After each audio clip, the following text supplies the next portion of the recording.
Hello mga kalanghap, Happy New Year po sa atin lahat at sa mga returning viewers. Kung hindi pa po kayo nakapag-subscribe, paki-subscribe na po. At huwag niyong kalimutan i-click ang notification button para updated kayo sa mga bagong videos natin. So for today's recipe, samahan niyo po ako kung paano gumawa ng honeycomb cake gamit ang tapioca flour. So Vietnamese recipe po ito na lagi kong nakikita sa aking TikTok page. Kaya naman today, ito ang naisipan kong gawin kasi meron akong ingredients.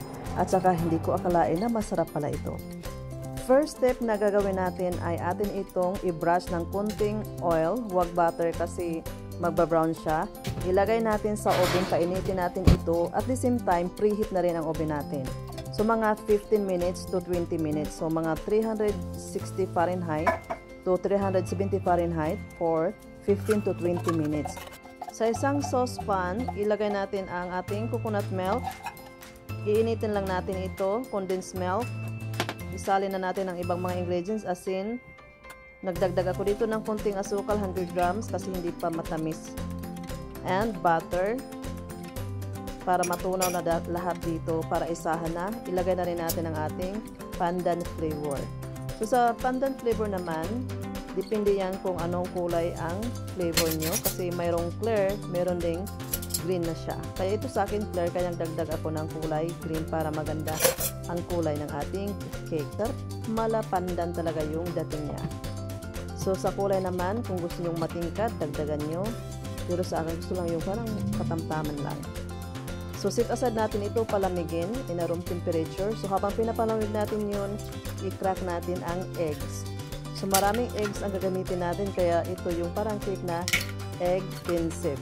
Kasi parang expensive kasi yung maraming egg ang gagamitin natin dito. Pero syempre hahanap tayo ng good deal. So 8 pieces of large eggs. Isa-isa lang natin itong i-crack. Then i-whisk lang natin to siya. Enough lang na mahalo ng maayos. Hindi naman natin to kailangan na i-whisk talaga ng pangpabonggahan. Sapat lang na mahalo natin yung egg yolks. Hindi natin dito i-overmix. So once nahalo na, mga 10 seconds lang na paghalo sa eggs, okay na. Ihalo na rin natin, ilagay na natin ang ating tapioca flour. So ito yung isa sa mga main ingredients.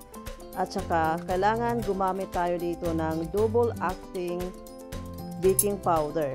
Hindi ko nga alam noon na first time ko itong gumamit actually ng double acting baking powder dahil lang sa recipe na to. Kasi first time ko itong ginawa dito. Kaya gusto kong i-share sa inyo. So kailangan gumamit kayo ng double acting. Kung bibili kayo ng baking powder, basahin nyo. So pagkatapos na mahalo nyo na ito ng maigi, dahan-dahan na natin itong ihalo ang ating pandan mixture. So ang paghalo ko dito ay pag-gradual kasi medyo mainit-init pa itong aking coconut pandan mixture para hindi tayo maluto yung itlog dito. Kaya pag ganyan ang paghalo natin. So kailangan room temperature yung inyong coconut milk or pandan mixture. So, once nahalo na ito ng maayos, kailangan atin itong salain. Kailangan gumamit, kung wala kayong salaan, pwede kayo gumamit ng mesh, kung anong available sa inyo. So, at this time, sigurado akong mainit na yung ating pan na pinainit. So, diretso na natin ito ilagay, isalin doon after this. Nakikita nyo, so kailangan talagang salain siya ng kahit isang beses. So ito mainit na mainit, kaya naman gumamit ako ng gloves.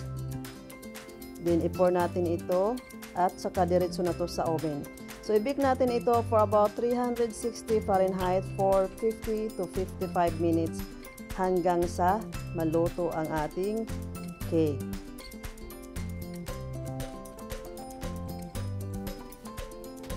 So habang ilalagay natin ito sa oven, gusto kong pasalamatan ang lahat ng mga bagong subscribers. Kahit hindi tayo famous, salamat po sa inyo. Thank you for watching. So after 55 minutes, palamigin nyo ng konti, syempre para hindi tayo mapaso. At balik ta rin. Tarang! So yan, brown na brown kasi nga dinagdagan. Gusto ko yung texture sa ibabaw. Pero paghiwa natin dito, my gosh. Para talaga siyang honeycomb cake. Yung parang, yung bahay ng, ano yan? Ano yung, sa tawagan na, sa bee, di ba? Tingnan nyo, maganda yung texture niya, spongy. At saka masarap pala kainin gamit ang tapioca flour. First time kong gumawa nito, it's really worth it. Kaya naman, I highly recommended sa mga gustong mag-bake. Kung meron kayong tapioca flour, gawin nyo to.